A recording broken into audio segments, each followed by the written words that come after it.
Stock पर नजर डालेंगे एवेन्यू सुपरमार्ट यानी डी मार्ट। ब्रोकरेज की कमजोर रिपोर्ट से डी मार्ट के शेयर में आज कमजोरी देखने को मिल रही है। पूरी डिटेल्स के साथ अब स्नेही जुड़ चुके हैं। स्नेही, गुड आफ्टरनून। बताएं कौन सी ब्रोकरेज रिपोर्ट्स आई है और ब्रोकरेज हाउसेस का क्या कहना है जिसके चलते स्टॉक में गिरावट दिखी है? जी बिल्कुल, तो दो ब्रोकरेज नोट्स है। आज जो आई है वो गोल्डमैन सैक्स के द्वारा एक ब्रोकरेज नोट आई है और कुछ दिन पहले कोटक इक्विटीज़ के द्वारा एक ब्रोकरेज नोट आई थी। ब्रोकरेज नोट्स के बारे में अगर हम डिटेल में जाए उसके पहले बात करते हैं बुल और बेयर केस की डीमार्ट के बारे में। जब हम डीमार्ट के बारे में बात करते हैं तो ब्रोकरेजेस का ज़्यादातर ये कहना है कि क्विक कॉमर्स कंपनीज जो है उन्होंने भी अपनी प्राइसिंग स्ट्रैटेजीज़ को बहुत डोमिनेंट बना लिया है और इसी के चलते मूल रूप से डीमार्ट जो कि बहुत सालों से लंबे दर्जे से एक वैल्यू प्लेयर है उसके वॉल्यूम्स पर अब थ्रेटनिंग कुछ मुश्किल दिखाई से दे सकती है। वो कहते हैं कि डीमार्ट ने अपने प्राइसिंग डिस्काउंट्स भी बढ़ा लिए हैं क्विक कॉमर्स के साथ compete करने में, और अगर दिसंबर के महीने में ही देखें तो करीब 25% MRP का डिस्काउंट डीमार्ट ऑलरेडी देने लगा है ताकि वो क्विक कॉमर्स कंपनीज के खिलाफ कंपेटिटिव रह सके।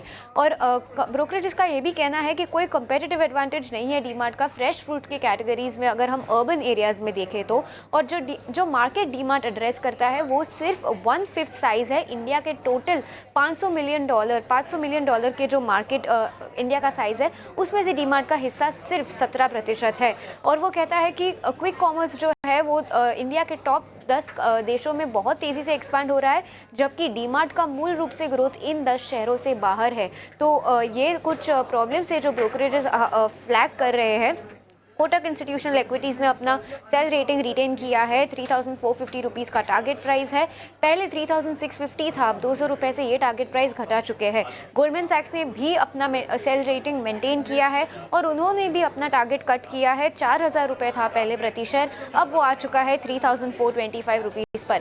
एक सिटी के द्वारा भी नोट आया है आज सुबह जिसमें उन्होंने एवेन्यू सुपरमार्ट का जिक्र किया है और वो कहते हैं कि ये सिटी का one of the top sales है जब पूरे कंजम्पशन बास्केट के बारे में बात करें। अब ये तो बेयर केस हो गया, कुछ अच्छी बात भी करते हैं, बुल केस के बारे में बात करते हैं डीमार्ट के बारे में। उनकी सितंबर की कमेंट्री के हिसाब से अगर देखें तो वो कहते हैं कि क्विक कॉमर्स से उनका खतरा सिर्फ 1 या 2% का है मुंबई के शहर में, और वो कहते हैं कि उनका फोकस ग्रोथ पर होने वाला है ना कि ज़्यादा जल्दी डिलीवरी देने का। तो ये उनकी ग्रोथ स्ट्रैटेजी है, ये उनका फोकस है। और एनालिस्ट का भी मानना ये है कि क्विक कॉमर्स के कंपटीशन के दर पर एवेन्यू सुपरमार्ट के वैल्यूएशन थोड़े से नीचे आ गए हैं और अब वो स्टॉक एक अट्रैक्टिव बाय है अगर उनके अर्निंग्स जैसे है कंटिन्यू हो और उसमें कोई शार्प कट ना दिखे। तो अगर अर्निंग्स जैसे है कंटिन्यू रहेंगे, शार्प कट नहीं आएगा, तो वैल्यूएशंस को ये स्टॉक एनालिस्ट को ये स्टॉक का वैल्यूएशन बहुत अट्रैक्टिव लग रहा है। तो ये था डीमार्ट का बेयर वर्सेस बुल केस और 3 ब्रोकरेज नोट्स जो आज सुबह आए।